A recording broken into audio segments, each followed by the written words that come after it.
2025년 지금 전 세계가 경악하고 있습니다. 한국에서 만든 66km 도로 하나가 세계 판도를 바꿔버린 겁니다. 이건 말이 안 됩니다. 도로 하나로 이런 일이 러시아는 30년간 실패했고 중국은 수십조를 쏟아부었지만 포기했습니다. 유럽연합 전체가 달려들어도 얻지 못한 것을 한국이 해낸 겁니다. 21세기 새로운 패권의 상징이자 미래 에너지의 절대 열쇠인 하얀 석유 때문인데요. 한국은 도대체 어떻게 한 거죠? 25년 경력의 유럽 자원 전문가조차 이해할 수 없었습니다. 하지만 진실은 더욱 충격적이었습니다. 이 모든 게 우연이 아니었던 겁니다. 정권이 바뀌는 정치적 대혼란. 모든 외국 기업들이 도망칠 때 홀로 남은 나라. 한국은 달랐던 것입니다.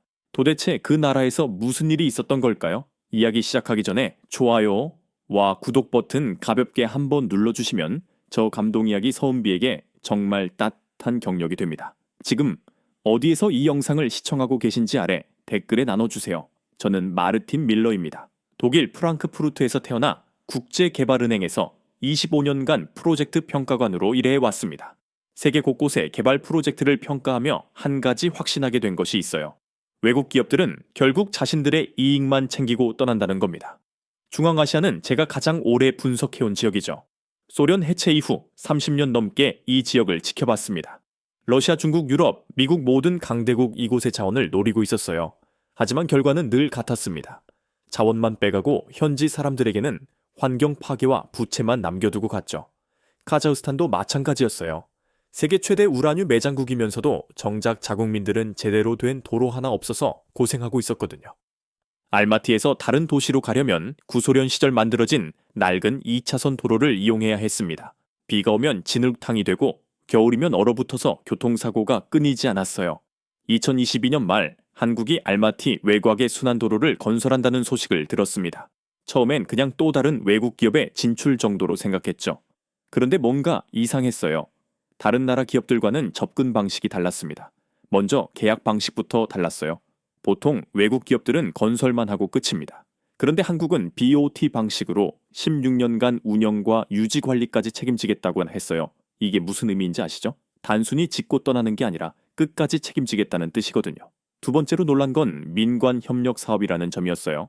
카자흐스탄 최초의 PPP 프로젝트였습니다. 대부분의 외국 기업들은 정부 계약만 선호해요. 리스크가 적으니까요. 그런데 한국은 민관 협력으로 장기간 함께하겠다고 나선 거예요. 세 번째는 투자 규모였습니다. 총 9,500억 원이라는 엄청난 금액을 투입한다고 단했어요. 60km의 4차선에서 6차선까지 교량 21개의 인터체인지 8개까지 이 정도 규모면 웬만한 유럽 국가의 고속도로와 맞먹는 수준이었습니다. 저는 2023년 봄 직접 현장을 보러 알마티로 갔어요. 25년간 이런 프로젝트들을 평가해온 전문가로서 과연 한국이 다른지 확인하고 싶었거든요. 공항에서 시내로 가는 길에 이미 공사 현장이 보였습니다. 66km에 달하는 거대한 공사 현장이었어요. 현장에 도착해서 가장 먼저 눈에 띈 건 질서정연함이었어요. 다른 나라 건설 현장들은 대체로 어수선하고 안전관리도 엉성합니다. 그런데 여기는 달랐어요. 모든 작업자들이 안전 장비를 착용하고 있었고 현장 곳곳에 안전 수칙이 한국어와 카자흐어로 변기되어 있었습니다. 더 놀라운 건 환경 관리였어요. 공사로 인한 먼지를 줄이기 위해 물을 뿌리는 차량들이 정기적으로 돌아다니고 있었습니다. 야생동물 서식지를 보호하기 위한 우회로도 만들어져 있었어요. 이런 세심함은 다른 곳에서 본 적이 없었죠. 현장에서 일하는 카자흐스탄 청년 하나와 이야기를 나누어 봤어요. 이름은 다니알이었습니다. 25살의 건설기계공학과 졸업생이었죠. 여기서 일하는 게 어떠냐고 물었더니 눈이 반짝이며 대답했어요. 정말 많이 배우고 있습니다. 한국 기술자들이 직접 가르쳐 주거든요. 그냥 일만 시키는 게 아니라 왜 이렇게 해야 하는지, 어떤 기술이 들어가는지 다 설명해줘요. 다니아리의 말을 들으니 뭔가 다르다는 게 확실해졌어요. 다른 외국 기업들은 현지인을 그냥 인건비 싼 노동력으로만 봅니다. 그런데 한국은 미래의 파트너로 보고 있었던 거죠.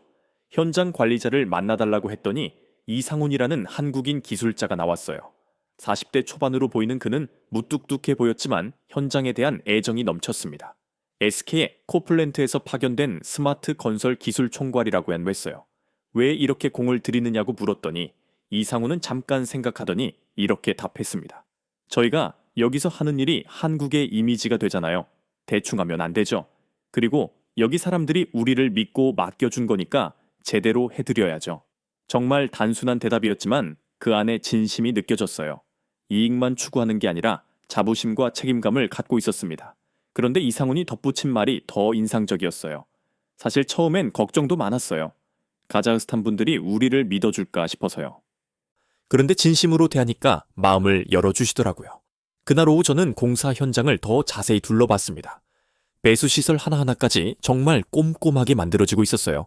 카자흐스탄은 겨울이 매우 추운 지역이라 도로가 얼었다 녹았다를 반복하면서 쉽게 망가져져요. 그런데 한국은 이런 기후 특성까지 다 고려해서 설계했더라고요. 기술자 한 명이 저에게 설명해 주었습니다. 이 지역 겨울 온도가 영하 18도까지 내려가거든요. 그래서 아스팔트 배합부터 다르게 했습니다. 한국의 강원도 상한 지역에서 쓰는 기술을 적용했어요. 이런 디테일을 보니 정말 감탄이 나왔어요. 다른 나라 기업들은 그냥 자기들이 쓰던 기술을 그대로 들고 와서 적용합니다. 현지 환경은 고려하지 않죠. 그런데 한국은 카자흐스탄의 기후와 지형을 완전히 분석해서 맞춤형으로 설계했더라고요. 그날 밤 호텔에서 이런 생각을 했습니다. 혹시 내가 너무 냉소적이었나? 정말 다른 나라들과 한국이 다른 걸까? 하지만 아직 섣불리 결론을 내릴 수는 없었어요. 겉모습만 그럴 수도 있거든요. 진짜 테스트는 어려움이 닥쳤을 때 어떻게 반응하느냐죠. 과연 한국이 끝까지 약속을 지킬 수 있을까요? 아니면 다른 나라들처럼 어려우면 포기하고 떠날까요? 저는 계속 지켜보기로 했습니다. 카자흐스탄의 도로 현실은 정말 심각했어요. 저는 현장 조사를 위해 알마티에서 누르술탄까지 차로 이동해 봤는데 정말 충격적이었습니다. 대부분이 2차선 도로인데다 포장 상태도 엉망이었어요. 비가 조금만 와도 무릉덩이가 곳곳에 생기고 겨울에는 빙판길 때문에 사고가 끊이지 않았죠. 현지 택시 운전사와 이야기를 나눠봤어요. 그의 이름은 바키트였습니다. 20년 넘게 이 길을 달려온 베테랑 운전사였죠. 이 도로 때문에 얼마나 고생하는지 모른다며 한숨을 쉬었어요. 사고도 많이 치나고 차도 자주 고장나고 외국에서 온 회사들이 몇 번 와서 고치겠다고 했지만 결국 다 떠났어요. 바키트의 말이 맞았어요. 지난 30년간 수많은 외국 기업들이 카자흐스탄에 와서 인프라 개발을 약속했지만 대부분 실패로 끝났습니다. 특히 민간 투자 사업 방식으로 진행된 프로젝트들은 더욱 문제가 많았어요. 초기에는 그럴듯하게 시작하지만 비용이 예상보다 많이 들거나 수익성이 떨어지면 바로 철수해버렸거든요. 가장 대표적인 사례가 2015년에 있었던 중국 기업의 고속도로 프로젝트였어요. 화려한 계획서를 들고 와서 정부와 계약을 맺었지만 2년 만에 경제성이 없다며 철수했습니다. 그 과정에서 카자흐스탄 정부는 수백억 원의 손실을 봤죠. 이런 상황에서 가장 목소리를 높인 사람이 바로 알렉세이 페트로프였어요. 러시아계 에너지 컨설턴트인 그는 중앙아시아 에너지 개발 그룹의 고문이었습니다. 제가 알마티에 머무는 동안 우연히 그를 만나게 됐는데 첫인상부터 거만해 보였어요. 알렉세이 페트로프는 현지 기자들과 인터뷰를 하고 있었어요. 한국의 도로 건설 참여를 어떻게 보느냐는 질문에 그는 냉소적으로 웃으며 대답했습니다. 도로는 정치입니다. 한국은 너무 감성적이에요. 진짜 국제적인 대형 프로젝트는 경험과 자본, 그리고 전략이 필요하죠. 한국은 기술은 좋지만 이런 복잡한 지정학적 환경에서 성공할 수 있을지 의문입니다. 더 가관인 건 그 다음 말이었어요. 결국 1인 연후에는 여러 문제들 때문에 철수할 겁니다. 지금까지 봐온 패턴이거든요.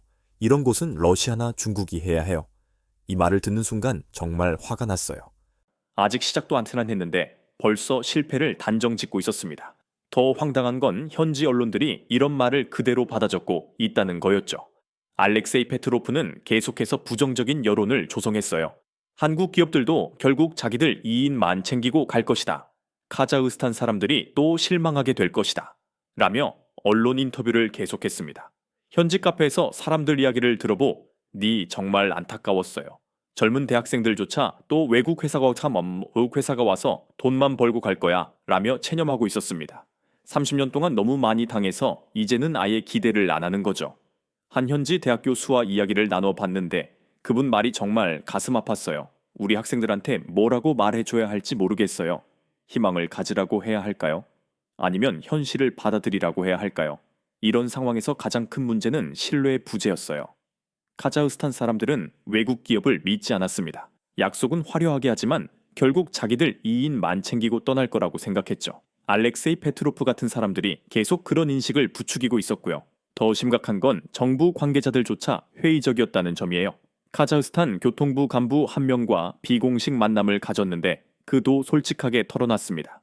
한국 기업들이 좋은 제안을 해왔지만 사실 끝까지 갈 수 있을지 확신이 서지 않아요. 지금까지 외국 기업들이 다 그랬거든요. 처음엔 좋은 말 하다가 어려우면 바로 떠나버려요.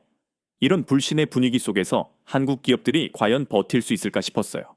기술적인 문제보다 더 큰 벽이 바로 이런 심리적 장벽이었습니다. 알렉세이 페트로프는 심지어 카자흐스탄 정부 관계자들과의 사적 모임에서도 계속 한국을 깎아내렸어요. 한국은 건설 기술은 좋지만 운영 경험이 부족하다. 복잡한 국제 정치를 이해하지 못한다는 식으로 말이에요. 현지 언론들도 이런 분위기에 편승했습니다. 한국의 도로 건설 과연 성공할 수 있을까? 라는 제목의 기사들이 연일 쏟아졌어요. 객관적인 분석보다는 의구심을 부추기는 내용들이 대부분이었죠. 저도 처음엔 이런 회의론에 어느 정도 동조했어요. 25년간 이런 일들을 봐왔는데 한국도 결국 비슷하지 않을까 싶었거든요.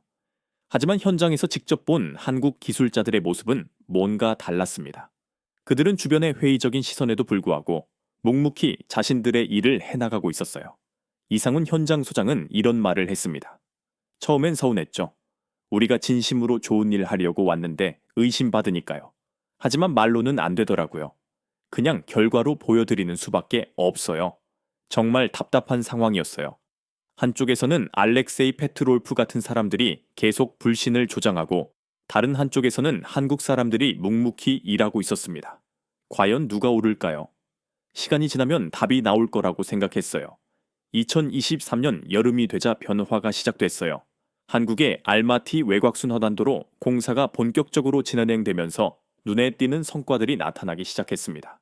저는 한 달에 한 번씩 현장을 방문해서 진행 상황을 체크했는데 정말 놀라운 속도로 일이 진행되고 있었어요. 가장 먼저 눈에 띈 건 공사 속도였습니다. 다른 나라 기업들은 보통 계획보다 공사가 늦어지는 경우가 많거든요. 그런데 한국은 오히려 예정보다 빨리 진행되고 있었어요. 현장에서 만난 카자흐스탄 감독관이 이렇게 말하더라고요. 정말 신기해요. 매일 아침 7시이면 어김없이 작업이 시작되고 계획된 일정을 정확히 지켜요. 이런 것 처음 봐요. 더 놀라운 건 품질이었어요. 도로 포장 두께, 배수 시설, 안전 시설까지 모든 게 설계서보다 더 튼튼하게 만들어지고 있었습니다. 한국 기술자에게 왜 이렇게 과도하게 하느냐고 물어봤더니 이런 답이 돌아왔어요. 여기 겨울이 정말 춥잖아요. 설계 기준보다 20% 더 튼튼하게 해야 오래 갑니다. 나중에 문제 생기면 우리 책임이거든요. 이 말을 듣는 순간 정말 감동받았어요.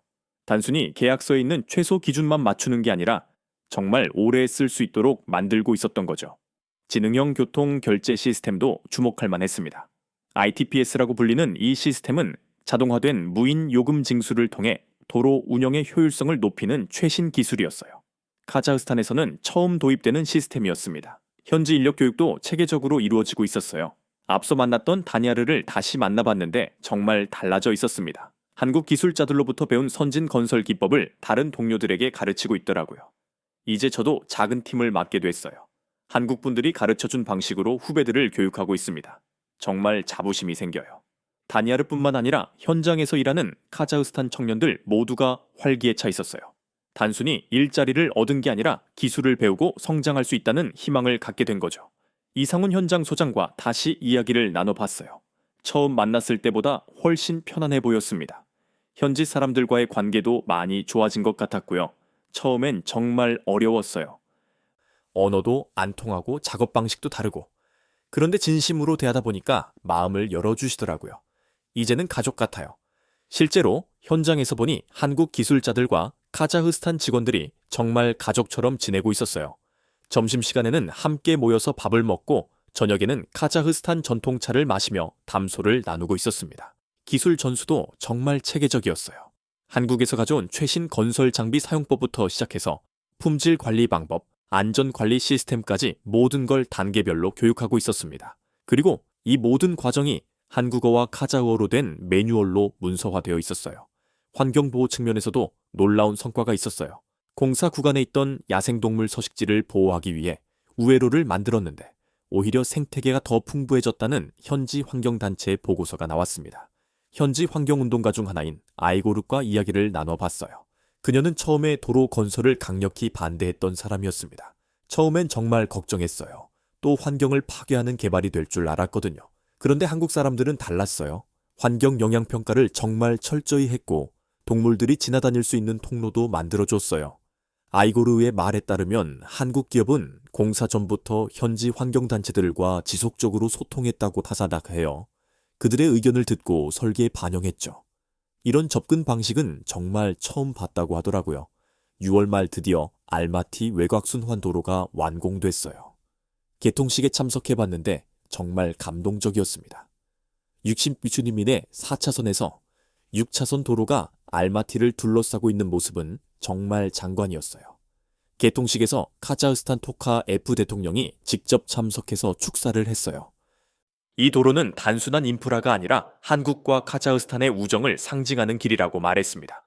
더 인상적인 건 현지 주민들의 반응이었어요. 개통 첫날부터 많은 시민들이 새로운 도로를 이용해서 했는데 모두들 감탄사를 연발했습니다. 바키트 택시기사를 다시 만났는데 그는 정말 행복해했어요. 20년 넘게 운전했지만 이렇게 좋은 도로는 처음이에요. 승객들도 모두 만족해해요. 한국 사람들 정말 고마워요. 도로의 품질은 정말 유럽 수준이었어요. 차선 표시는 야간에도 선명하게 보였고 배수 시설은 비가 와도 물이 고이지 않았습니다. 소음 차단벽도 있어서 주변 주거 지역에 피해를 주지 않았어요. 그런데 가장 놀라운 건 따로 있었습니다. 한국은 단순히 도로만 만들고 끝난 게 아니었어요.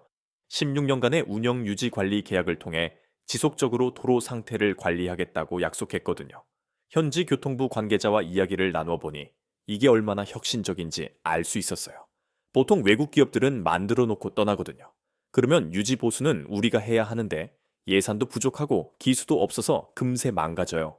그런데 한국은 끝까지 책임지겠다고 하니까 정말 믿음이 가요. 알렉세이 페트로프는 여전히 부정적이었지만 이제 그의 목소리는 많이 작아진 상태였어요.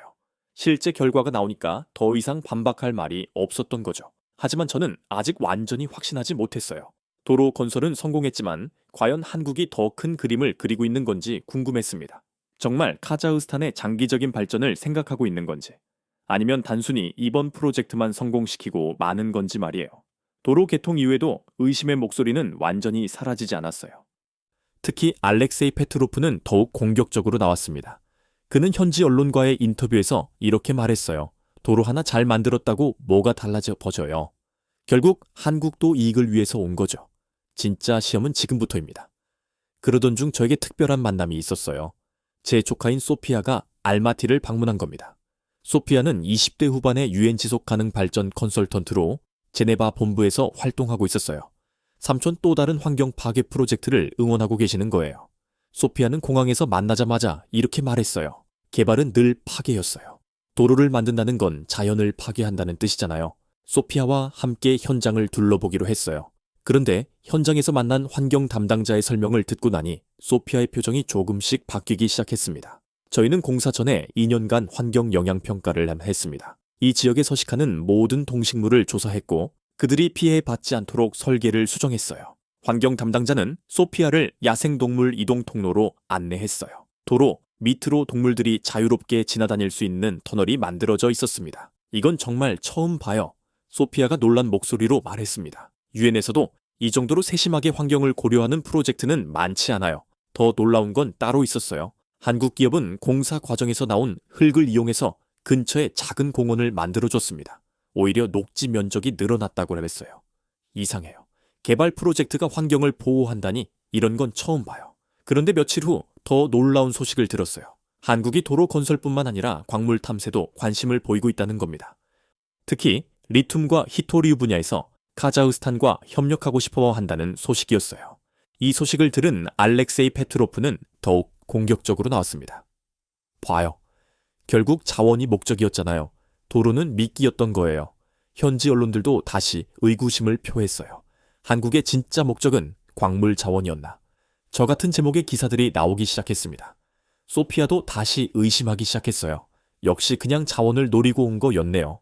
도로는 그냥 발판이었던 거고요. 저도 정말 혼란스러웠어요. 도로 프로젝트에서 보여준 진심, 이 정말 진심이었을까요?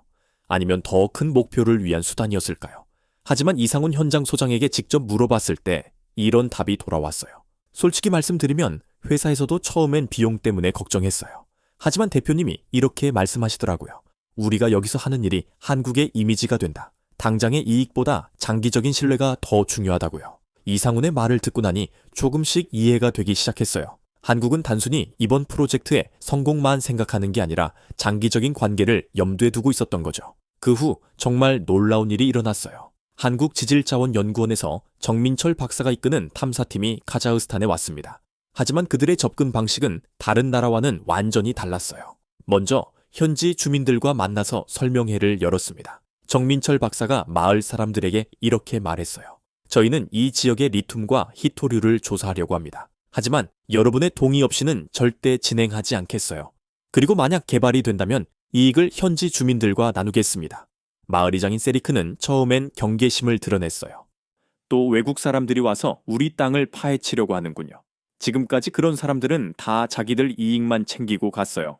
그런데 정민철 박사의 다음 말이 모든 사람을 놀라게 했어요. 저희는 채굴을 하더라도 환경을 최대한 보호하면서 하겠습니다. 그리고 이 과정에서 현지 청년들을 교육시켜서 전문가로 키우겠어요. 더 놀라운 건 구체적인 계획이었어요. 한국은 첨단 탐사 시스템을 도입해서 최소한의 환경 파괴로 최대한의 효과를 얻겠다고 했습니다. 며칠 후 정말 놀라운 일이 일어났어요.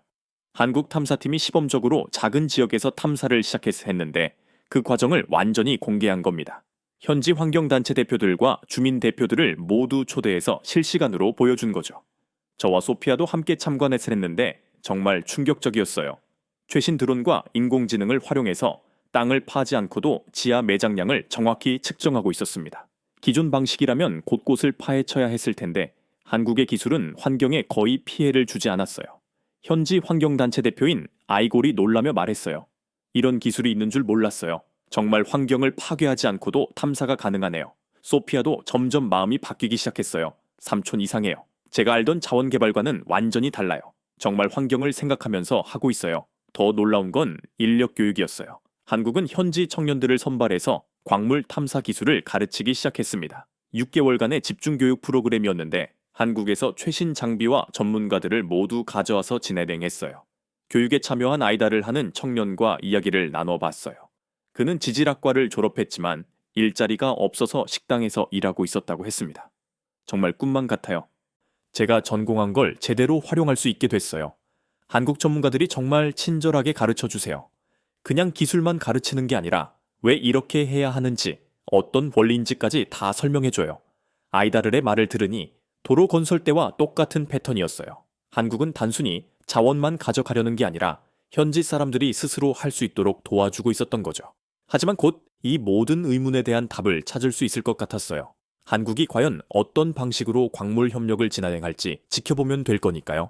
2023년 가을 한국이 본격적으로 광물 탐사에 나선다는 소식이 들려왔어요. 처음엔 저도 의심했습니다. 역시 자원이 목적이었구나라고 생각했죠.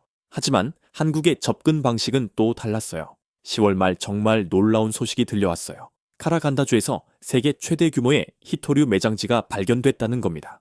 매장량이 2천만 톤에 달한다고 했어요. 이 소식을 들은 순간 모든 사람이 긴장했어요. 이제 진짜 테스트가 시작된 거죠. 이렇게 큰 자원이 발견되면 보통 외국 기업들은 태도가 달라져요. 더 공격적으로 나오고 현지 정부에 압력을 넣기도 하죠. 하지만 한국의 반응은 또 달랐어요. 정민철 박사는 기자회견에서 이렇게 말했습니다. 이번 발견은 카자흐스탄의 소중한 자산입니다. 저희는 이 자원이 카자흐스탄 국민들에게 도움이 되는 방향으로 개발되기를 원합니다. 한국은 기술 파트너로서 도움을 드릴 뿐이에요. 이 말을 들은 현지 사람들의 반응은 정말 뜨거웠어요. 지금까지 외국 기업들은 자원을 발견하면 자기들 것인 양에 행동했거든요. 그런데 한국은 카자흐스탄 것이라고 명확히 인정한 거죠. 소피아도 이제는 완전히 마음을 바꿨어요. 삼촌, 저 정말 잘못 생각했어요. 한국은 정말 다른 것 같아요. 자원을 빼가려는 게 아니라 함께 키우려고 하네요. 하지만 진짜 놀라운 건 따로 있었어요. 한국은 최고란 원료를 그대로 가져가는 게 아니라 카자흐스탄에서 1차 가공까지 하겠다고 한 겁니다.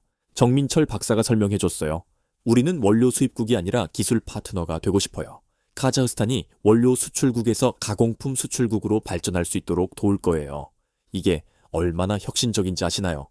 보통 자원 개발은 선진국이 원료만 빼가고 현지에는 아무것도 남지 않아요. 그런데 한국은 현지에 가공 공장을 지어서 부가가치를 함께 창출하겠다고 한 거죠. 더 놀라운 일이 계속 일어났어요. 한국은 AI 기반의 탐사 시스템을 도입해서 최소한의 환경 파괴로 최대한의 효과를 얻겠다고 했습니다. 며칠 후 정말 놀라운 일이 일어났어요. 한국 탐사팀이 시범적으로 작은 지역에서 탐사를 시작했는데 그 과정을 완전히 공개한 겁니다. 현지 환경단체 대표들과 주민 대표들을 모두 초대해서 실시간으로 보여준 거예요. 저와 소피아도 함께 참관해서 했는데 정말 충격적이었어요. 최신 드론과 인공지능을 활용해서 땅을 파지 않고도 지하 매장량을 정확히 측정하고 있었습니다. 기존 방식이라면 곳곳을 파헤쳐야 했을 텐데 한국의 기술은 환경에 거의 피해를 주지 않았어요. 현지 환경단체 대표인 아이돌이 놀라며 말했어요. 이런 기술이 있는 줄 몰랐어요. 정말 환경을 파괴하지 않고도 탐사가 가능하네요. 소피아도 점점 마음이 바뀌기 시작했어요. 삼촌 이상해요. 제가 알던 자원 개발과는 완전히 달라요. 정말 환경을 생각하면서 하고 있어요. 더 놀라운 건 인력 교육이었어요. 한국은 현지 청년들을 선발해서 광물 탐사 기술을 가르치기 시작했습니다. 6개월간의 집중교육 프로그램이었는데 한국에서 최신 장비와 전문가들을 모두 가져와서 진행했어요. 교육에 참여한 아이돌이라는 청년과 이야기를 나눠봤어요. 그는 지질학과를 졸업했지만 일자리가 없어서 식당에서 일하고 있었다고 했습니다. 정말 꿈만 같아요. 제가 전공한 걸 제대로 활용할 수 있게 됐어요. 한국 전문가들이 정말 친절하게 가르쳐주세요. 그냥 기술만 가르치는 게 아니라 왜 이렇게 해야 하는지 어떤 원리인지까지 다 설명해줘요. 아이돌의 말을 들으니 도로 건설 때와 똑같은 패턴이었어요. 한국은 단순히 자원만 가져가려는 게 아니라 현지 사람들이 스스로 할 수 있도록 도와주고 있었던 거죠. 11월 들어서는 더욱 구체적인 계획들이 발표됐어요. 한국과 카자흐스탄이 공동으로 미래 광물 가공센터를 건설하기로 결정한 겁니다. 저희는 단순히 양국 간 협력을 넘어서 지역 전체의 에너지 전환을 이끌겠다는 야심찬 계획이었어요. 정민철 박사는 이렇게 설명했어요. 우리는 카자흐스탄을 단순한 원료 공급지가 아니라 미래 에너지의 핵심 허브로 만들고 싶어요. 리튬과 히토류를 현지에서 가공해서 전 세계로 수출하는 거죠. 현지 정부의 반응도 놀라웠어요. 토카예프 대통령이 직접 나서서 한국과의 광물 협력은 카자흐스탄 경제의 새로운 전환점이 될 것이라고 발표했습니다. 알렉세이 페트로프는 이런 상황을 보며 점점 초조해하기 시작했어요. 그는 급히 러시아 언론들과 인터뷰를 요청해서 한국의 진출을 견제해야 한다고 주장했지만 이제 그의 목소리에 귀 기울이는 사람이 별로 없었어요. 하지만 저는 아직 마지막 시험이 남아있다고 생각했어요. 과연 어려움이 닥쳤을 때도 한국이 이런 원칙을 지킬 수 있을까요? 곧 그 답을 알 수 있을 것 같았습니다. 2024년 초 카자흐스탄 정치계에 거대한 폭풍이 몰아치기 시작했어요. 새로 부상한 민족주의 정치 세력들이 외국인 투자 제한법을 강력히 추진한다고 발표한 겁니다. 이는 단순한 정책 변화가 아니라 카자흐스탄의 미래를 바꿀 수 있는 중대한 사안이었어요. 법안의 핵심 내용은 충격적이었어요. 외국 기업의 자원 개발 참여를 대폭 제한하고 기존 계약도 재검토하겠다는 것이었습니다. 더 나아가 외국 기업이 보유할 수 있는 지분을 49%로 제한하고 핵심 광물 개발에는 아예 참여를 금지하겠다는 내용까지 포함되어 있었어요. 이 법안을 주도한 인물은 누르 술탄 자케도프라는 젊은 정치인이었어요. 그는 공개 연설에서 이렇게 외쳤습니다. 우리의 소중한 자원을 외국인들에게 넘겨줄 수는 없습니다. 카자흐스탄의 부는 카자흐스탄 국민의 것이어야 합니다. 이런 민족주의적 구호는 많은 국민들의 마음을 움직였어요. 특히 젊은 층에서는 우리도 이제 자립해야 한다는 목소리가 높아지기 시작했습니다. 30년간 외국 기업들에게 당한 실망감이 폭발한 거죠. 알렉세이 페트로프는 이 상황을 놓치지 않았어요. 그는 즉시 언론 인터뷰를 요청해서 이렇게 말했습니다. 봐요, 제가 처음부터 말했잖아요. 외국 기업들은 어려우면 떠나게 되어 있어요. 이제 한국도 철수를 준비할 겁니다. 결국 다 똑같아요. 그는 심지어 자케도프와도 은밀한 만남을 가졌어요. 제가 우연히 목격한 장면인데 알렉세이 페트로프는 자켓오프에게 이렇게 말하고 있었습니다. 한국은 겉으로는 좋은 말을 하지만 결국 자원만 가져가려는 거예요. 지금 이 기회입니다. 현지 언론들도 다시 의구심을 표하기 시작했어요. 한국 새로운 규제 앞에서 철수할까라는 제목의 기사들이 연일 쏟아졌습니다. 여론도 급속히 나빠지고 있었어요. 더 심각한 건 카자흐스탄 내부에 반해국인 정서가 급도로 높아지고 있다는 점이었어요. 수도 누르술탄에서는 연일 반해국인 시위가 벌어졌습니다. 외국 기업 축출하라, 우리 자원 지키자라는 구호가 거리에 울려 퍼졌어요. 이런 분위기 속에서 한국 기업들의 처지는 정말 어려워졌어요. 이상훈 현장 소장과 만나봤는데 그는 정말 힘들어했습니다. 매일 언론에서 전화와 철수 계획 있냐고 물어봐요. 현지 직원들도 불안해대하고 정말 어려운 시기예요. 정민철 박사도 비슷한 어려움을 겪고 있었어요. 리튬 탐사 현장에 시위대가 와서 외국인은 나가라고 외쳐요. 경비를 강화해야 할 정도예요. 한국 본사들도 고민에 빠졌어요. SK의 코플랜트 내부에서는 손실을 최소화하고 철수하자는 목소리도 나왔다고 합니다. 한국지질자원연구원도 비상회의를 열었어요. 2월 중순이 되자 상황은 더욱 악화됐어요. 반외국인 정서가 절정에 달하면서 한국 기업 직원들의 안전까지 우려되는 상황이 벌어졌습니다. 일부 지역에서는 한국인들을 향한 적대적 시선이 공공연하게 드러나기 시작했어요. 현지 한국 상공인 모임에서는 긴급 회의가 열렸어요. 참석자들의 표정은 어두웠습니다. 이런 분위기에서 계속 버틸 수 있을까요? 한 기업인이 걱정스럽게 말했어요. 알렉세이 페트로프는 이런 혼란을 더욱 부채질했어요. 그는 러시아 언론들과 인터뷰하며 카자흐스탄의 반외국인 정서는 걷잡을 수 없는 수준이라고 과장해서 보도했습니다. 3월 중순 상황이 더욱 악화됐어요. 자케도프가 주도하는 외국 기업 축출 집회가 알마티와 누르술탄에서 동시에 열린 겁니다. 수만 명이 참여한 대규모 집회였어요. 집회에서 자케도프는 더욱 과격한 발언을 내세토만을 했어요. 한국을 비롯한 모든 외국 기업들은 당장 떠나라. 우리 땅에서 우리 자원을 빼가는 것을 더 이상 용납할 수 없다. 이 집회 장면이 전 세계 언론에 보도되면서 국제적으로도 큰 관심을 끌었어요. 외국인 투자자들은 당황했고 카자흐스탄 주식시장은 폭락했습니다. 이웃 국가들의 투자 기업들도 하나둘씩 철수를 검토하기 시작했어요. 현지 카페에서 만난 사람들도 한국에 대해 미안해 했어요. 마키트 택시기사는 이렇게 말했습니다. 한국 사람들이 좋은 일 많이 해줬는데 이런 일이 벌어져서 정말 죄송해요. 정치인들이 너무 나가는 것 같아요. 아이다르는 더욱 걱정스러워 했어요. 한국에서 교육받을 기회가 사라지는 건 아닐까요? 정말 불안해돼요. 제 미래가 걸린 일인데 심지어 카자흐스탄 정부 내부에서도 의견이 갈렸어요. 토카예프 대통령은 신중한 입장이었지만 일부 장관들은 민족주의 정서에 편승하는 모습을 보였습니다. 국회에서는 외국인 투자 제한법 통과를 위한 표결이 임박했다는 소식도 들려왔어요. 4월 초가 되자 한국 언론에서도 이 문제를 크게 다뤘어요.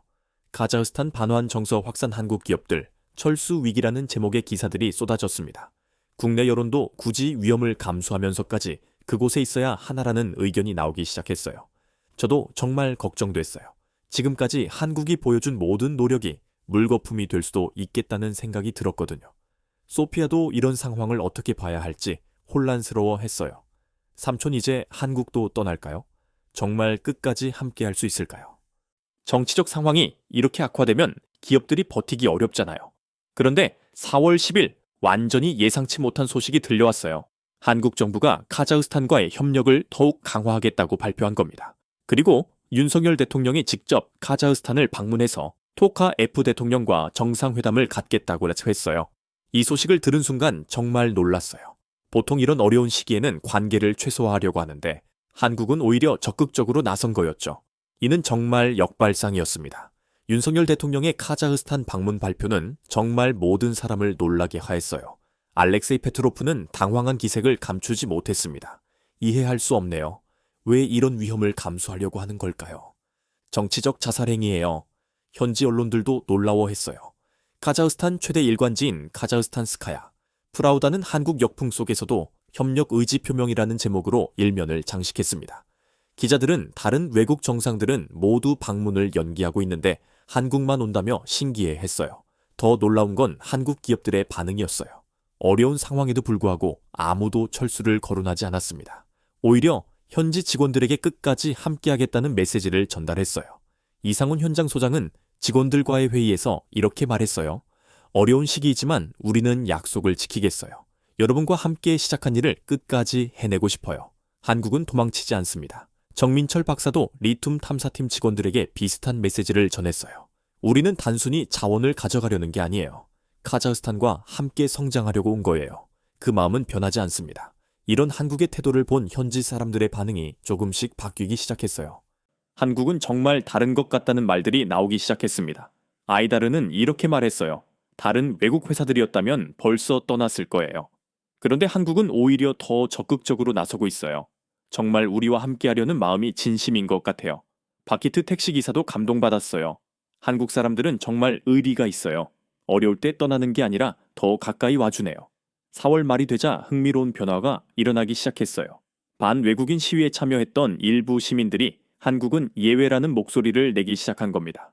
다른 외국 기업들과는 다르다는 인식이 퍼지기 시작했어요. 5월 들어서는 반외국인 정서도 조금씩 누그러지기 시작했어요. 한국이 보여준 일관된 자세가 사람들의 마음을 움직인 거죠. 특히 젊은 층에서는 한국은 다르다는 인식이 확산되기 시작했습니다. 카자흐스탄 최대 대학인 누르술탄 국립대학교에서 실시한 여론조사 결과가 놀라웠어요. 한국을 신뢰한다는 응답이 70%를 넘었습니다. 반외국인 정서가 극에 다른던 상황을 고려하면 정말 놀라운 수치였어요. 자케도프도 당황하기 시작했어요. 자신이 주도한 반외국인 운동에서 한국만 예외가 되는 상황이 벌어진 거죠. 그는 급히 추가 집회를 조직하려 했지만 참여자 수가 현재 줄어들었어요. 소피아도 완전히 마음을 바꿨어요. 삼촌 한국은 정말 특별해요. 이익만 생각했다면 벌써 떠났을 거예요.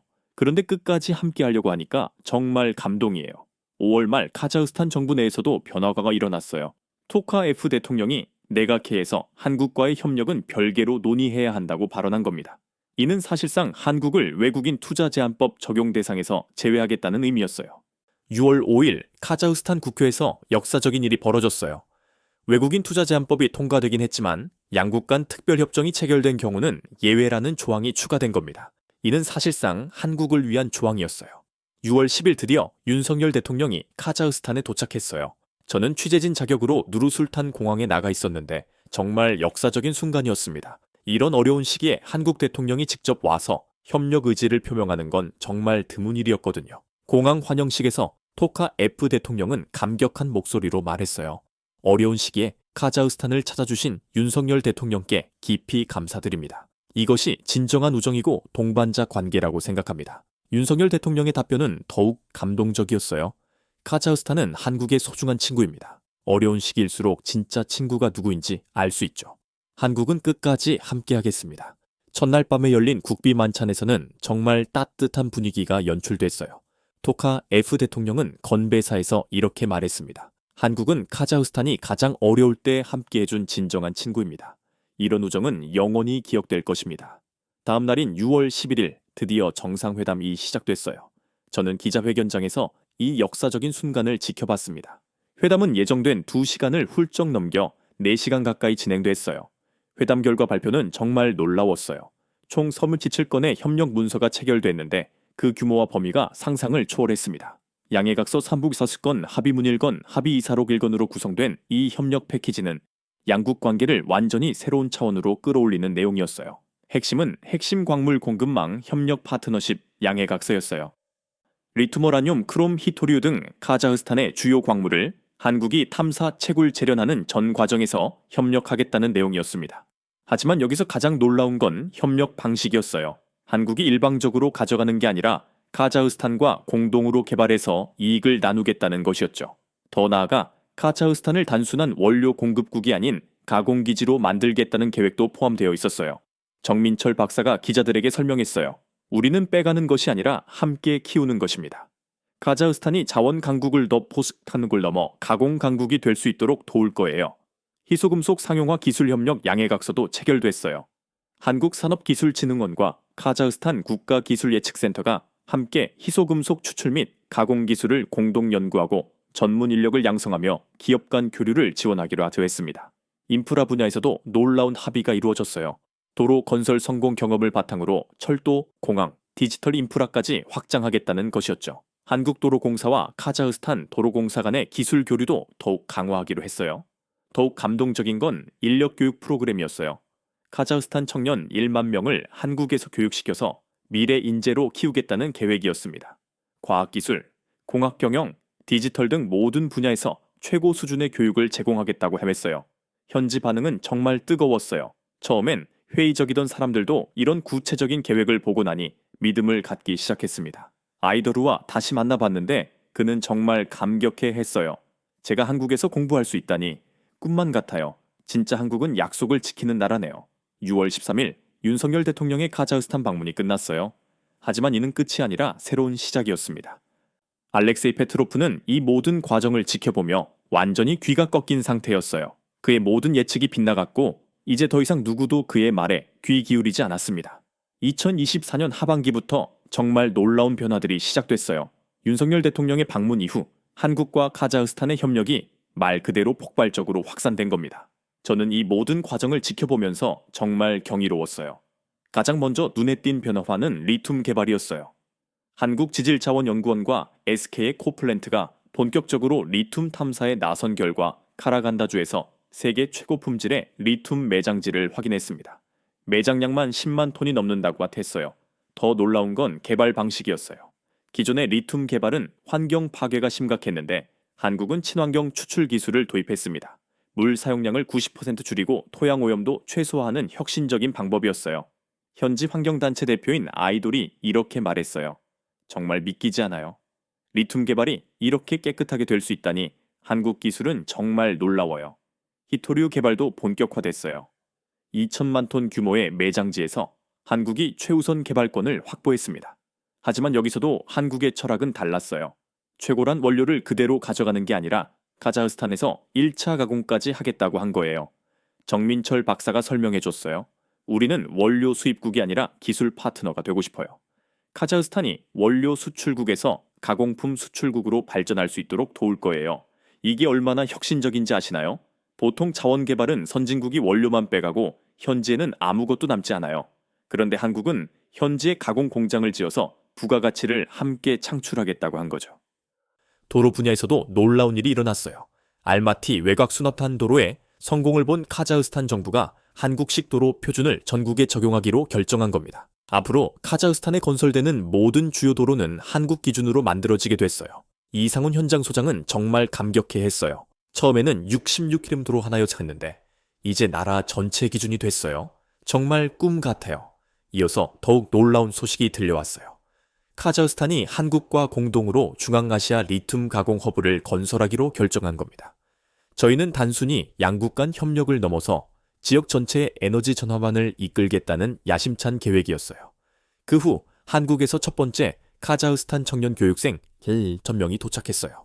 이들은 카이스트, 서울대, 포항공대 등 한국 최고 대학에서 6개월간 집중 교육을 받을 예정이었습니다. 아이다르도 그 중 한 명이었어요. 인천공항에서 그를 만났을 때 그의 눈에는 희망이 가득했습니다. 정말 꿈이 현실이 됐어요. 한국에서 배운 걸 갖고 돌아가서 우리나라를 더 발전시키고 싶어요. 곧이어 카자흐스탄 최대 규모의 한국 기업 투자 박람회가 열렸어요. 한국의 대기업들뿐만 아니라 중소기업들까지 대거 참여해서 했습니다. 단순히 물건을 팔겠다는 게 아니라 현지에 뿌리 내리고 함께 성장하겠다는 의지를 보여줬어요. 그런데 2025년부터 한국에서 큰 정치적 변화가 일어났어요. 윤석열 대통령이 탄핵되고 새로운 정부가 들어선 겁니다. 이때 많은 사람들이 걱정했어요. 정권이 바뀌면 카자흐스탄과의 약속도 바뀌는 거 아닐까? 알렉세이 페트로프도 이 기회를 놓치지 않았어요. 왜요? 정권이 바뀌었잖아요. 이제 한국도 정책을 바꿀 겁니다. 결국 약속은 지켜지지 않을 거예요. 현지 언론들도 우려를 표했어요. 한국 정권 교체, 카자흐 협력에 미칠 영향은 저 같은 제목의 기사들이 나오기 시작했습니다. 아이더르도 걱정했어요. 새 정부에서도 한국 유학 프로그램이 계속될까요? 정말 불안했대요. 카자흐스탄 정부 관계자들도 예의주시하고 있었어요. 외교부 고위 관계자는 한국의 정권 교체가 양국 협력에 미칠 영향을 면밀히 분석하고 있다고 말했습니다. 하지만 최근 놀라운 일이 일어났어요. 새로운 이재명 대통령이 취임 한 달 만에 카자흐스탄 대사를 불러서 이렇게 말했다는 소식이 들려온 겁니다. 이전 정부에서 체결한 카자흐스탄과의 모든 약속을 그대로 이행하겠습니다. 아니, 더 발전시키겠습니다. 한국의 약속은 정권과 상관없이 국가의 약속입니다. 이 소식을 들은 카자흐스탄 사람들의 반응은 정말 뜨거웠어요. 한국은 정말 신뢰할 수 있는 나라다라는 말들이 쏟아졌습니다. 토카예프 대통령도 성명을 발표했어요. 한국이 보여준 일관성과 신뢰성은 국제사회의 모범이 되어야 한다고 말했습니다. 더 놀라운 건 실제 행동이었어요. 새 정부는 오히려 카자흐스탄과의 협력을 더욱 강화했습니다. 리튬 개발 예산을 늘리고 인재교육 프로그램도 확대했어요. 얼마 후 한국의 새 외교장관이 카자흐스탄을 방문해서 이렇게 말했어요. 정권은 바뀔 수 있지만 한국의 신인은 바뀌지 않습니다. 우리는 약속한 모든 것을 지키겠습니다. 이때부터 정말 놀라운 성과들이 쏟아지기 시작했어요. 한국은 약속대로 카자흐스탄 청년 1만 명을 한국에서 교육시키는 프로그램을 본격 시작했습니다. 과학기술, 공학경영 등 모든 분야에서 최고 수준의 교육을 제공했어요. 이어서 더욱 획기적인 발표가 있었어요. 한국과 카자흐스탄이 공동으로 미래 에너지 연구소를 설립하기로 한 겁니다. 이 연구소는 리튬 배터리 수소 에너지 태양광 등 미래 에너지 기술을 공동 개발할 예정이었어요. 아이더르도 한국에서 교육을 마치고 돌아왔는데 정말 달라져 있었어요. 제 인생이 완전히 바뀔 것 같아요. 한국에서 최신 기술을 배워서 돌아와서 우리나라 발전에 기여하고 싶어요. 정권이 바뀌어도 약속을 지켜주신 한국에 정말 감사해요. 디지털 분야에서도 협력이 확산됐어요. 한국의 디지털 정보 시스템을 카자흐스탄에 도입하기로 했습니다. 전자정부 스마트시티 디지털 헬스케어까지 모든 분야에서 한국의 경험과 기술을 공유하겠다는 거였어요. 그 후 카자흐스탄에서 한국 문화 주간이 열렸어요. K-POP 드라마 영화뿐만 아니라 한국의 교육 시스템 기업 문화까지 소개하는 종합 문화 행사였습니다. 젊은이들의 반응이 특히 뜨거웠어요. 에너지 분야에서는 더욱 놀라운 협력이 이루어졌어요. 카자흐스탄의 풍력 태양광 자원을 활용해서 친환경 에너지 단지를 만들기로 했습니다.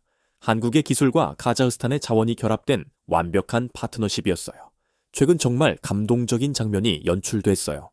이재명 대통령이 화상으로 카자흐스탄 청년들과 대화를 나눈 겁니다. 그는 이렇게 말했어요. 여러분은 단순히 한국에서 공부하는 유학생이 아닙니다.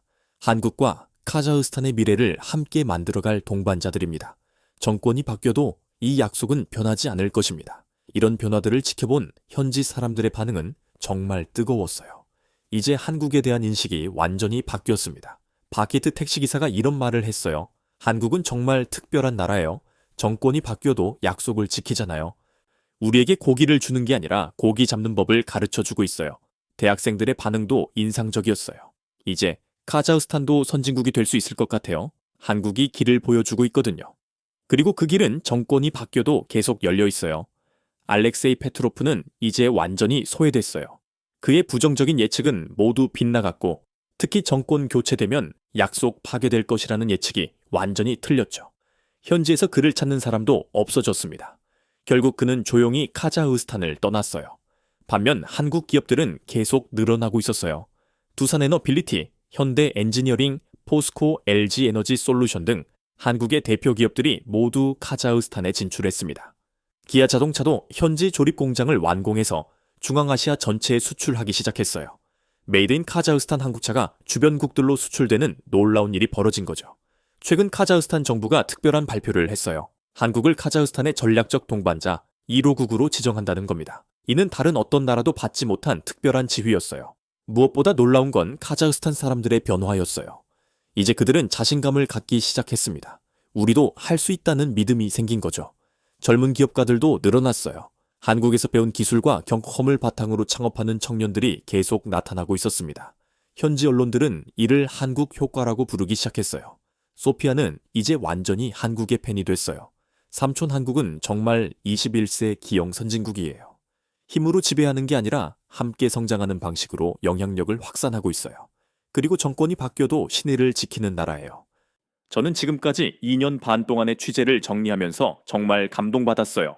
한국이 카자흐스탄에서 보여준 건 단순한 경제 협력이 아니었습니다.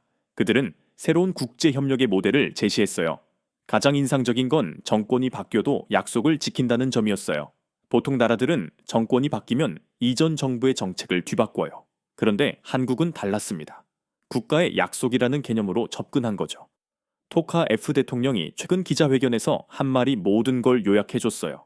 한국은 우리에게 길을 만들어 주었습니다. 하지만 그 길은 단순한 도로가 아니었어요. 미래로 향하는 희망의 길이었습니다. 그리고 정권이 바뀌어도 그 길은 계속 열려 있습니다. 이제 카자흐스탄은 한국과 함께 새로운 미래를 만들어 가겠습니다. 한국이 66km 도로에서 시작해서 이제는 두 나라의 미래를 함께 설계하는 파트너가 된 거예요. 그리고 정권 교체라는 시험도 당당히 통과했습니다. 정말 놀라운 성과였어요. 저는 지난 2년 반 동안 카자흐스탄에서 한국의 놀라운 이야기를 직접 목격했습니다. 처음엔 단순한 도로 건설 프로젝트로 시작됐지만 결국 두 나라의 운명을 바꾸는 역사적 협력으로 발전했어요. 그리고 정권이 바뀌는 시험까지 당당히 통과했습니다. 한국은 정말 특별한 나라예요. 힘으로 지배하지 않고 진심으로 함께하는 방식으로 세계의 영향력을 확산하고 있습니다. 66km 도로에서 시작된 신뢰가 이제는 리투머, 히토류, 디지털, 에너지까지 모든 분야로 확장됐죠. 그리고 정권이 바뀌어도 그 신뢰는 변하지 않았어요. 이것이 바로 21세기 한국의 힘입니다. 군사력이나 경제력이 아니라 신뢰와 진정성으로 세계를 변화시키고 있는 거예요. 약속을 지키는 나라 정권이 바뀌어도 신의를 저버리지 않는 나라. 이것이 대한민국의 진짜 국격입니다. 여러분 오늘 이야기 어떠셨나요? 이 놀라운 이야기가 감동적이었다면 구독과 좋아요 부탁드려요. 그리고 댓글로 한국의 어떤 모습이 가장 인상 깊었는지 알려주세요.